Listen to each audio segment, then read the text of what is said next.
ഗോപാലകൃഷ്ണൻ സത്യത്തിൽ നമുക്കൊക്കെ ഒരു അനുഗ്രഹ. അവൻ പറഞ്ഞോണ്ട് മാത്രം അദ്ദേഹം കള്ളൂടി നിർത്തിയേ. എന്റെ വീട്ടിലെ പ്രശ്നം ഗോപാലകൃഷ്ണന്റെ അടുത്ത് പറഞ്ഞാലോ അവൻ എന്തെങ്കിലും പ്രതിവിധി കാണിച്ചു തരാതിരിക്കില്ല. എന്താ അകത്തേക്ക് വാ. അകത്തേക്കോ? എന്തിന്? എനിക്ക് ഗോപാലകൃഷ്ണനോട് ഒരു കാര്യം പറയണം. അതിവിടെയൊന്നും പറയാലോ. അതങ്ങനെ പരസ്യമായിട്ട് പറയാൻ പറ്റൂല. വാ വാ അകത്തേക്ക് വാ. അതെ, അങ്ങനത്തെ കാര്യങ്ങളൊന്നും ഇവിടെ പറയണ്ട. എന്നാ നമുക്ക് എന്റെ വീട്ടിലേക്ക് പോവാം. അയ്യേ, എന്താ? ദയവ് ചെയ്ത് എന്നെ അങ്ങനെ കാണരുത്. അയ്യോ അതല്ലട പൊട്ട. അയ്യോ, എന്നെ ഇവിടെ ആരെങ്കിലും കണ്ടോ?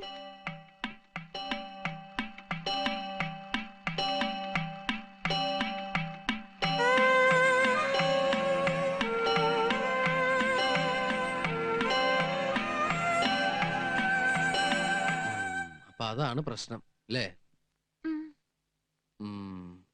ദിവസവും രാവിലെ 4:30 മണിക്ക് എഴുന്നേറ്റ് കുളിച്ച് പുള്ളി ആദ്യത്തെ വണ്ടിക്ക് തന്നെ പോവില്ലേ? അതെ. വീട്ടില് ടൈം പീസ് ഉണ്ടാ? ഉണ്ട്. അങ്ങനെയാണെങ്കിൽ ഇനി അത് വെളുപ്പിന് 3 മണിക്ക് അടിക്കാൻ പാകത്തിന് ശരിക്കും വൈൻഡ് ചെയ്ത് വെച്ചോളൂ. അതെന്തിനാ? ആ സമയത്ത് അലാറം കേട്ട് പുള്ളിക്കാരൻ എഴുന്നേൽക്കും, പിന്നെ ഉറങ്ങാൻ പറ്റില്ല. വെളുപ്പിന് 3 മണിയാണേ. അവിടെയാണ് നിങ്ങൾക്ക് ബുദ്ധി ഉണ്ടെങ്കിൽ അത് പ്രയോഗിക്കേണ്ടത്. മനസ്സിലായില്ല.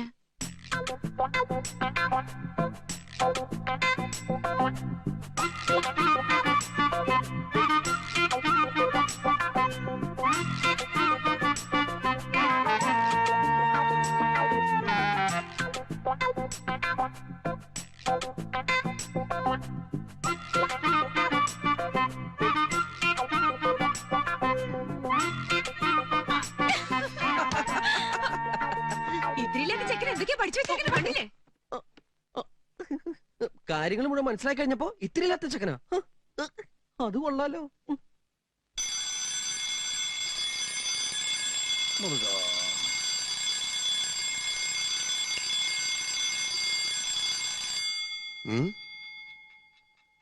മൂന്ന് മണിയോ? ഇതാരാ 3 മണിക്ക് അലാറം വെച്ചത്? 2 മണിക്കൂറുണ്ടല്ലോ. ഛേ, തൂക്കം പോയി.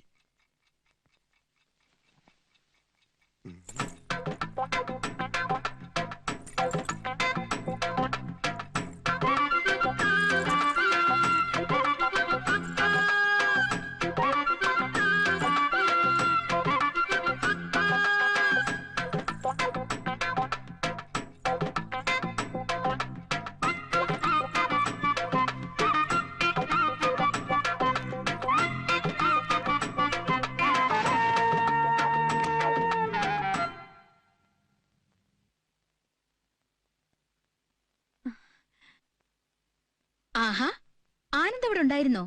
എന്നിട്ട് കുറച്ചു ദിവസം പുറത്തേക്കൊന്നും കണ്ടില്ലല്ലോ. അത് എന്താണ് ആകെ ഒരു മാറ്റം?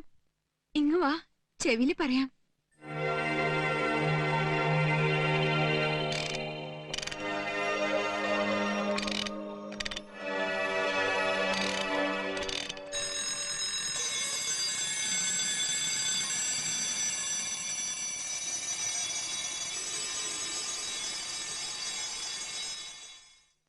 എന്നാലും എന്റെ ഗോപാലകൃഷ്ണ, നിന്റെ ഈ കൊച്ചു തലയ്ക്കകത്ത് ഇത്രയും വിവരം ഉണ്ടെന്ന് ഞാൻ വിചാരിച്ചില്ല.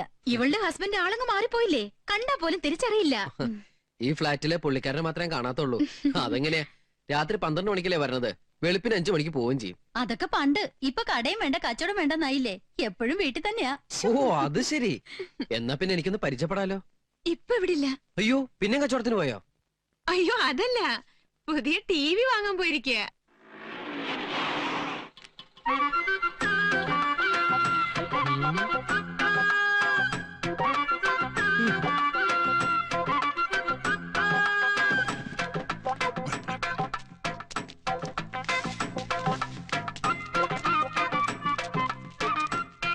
എന്റെ കർത്താവേ, ഈ കോലം കണ്ടില്ലയോ?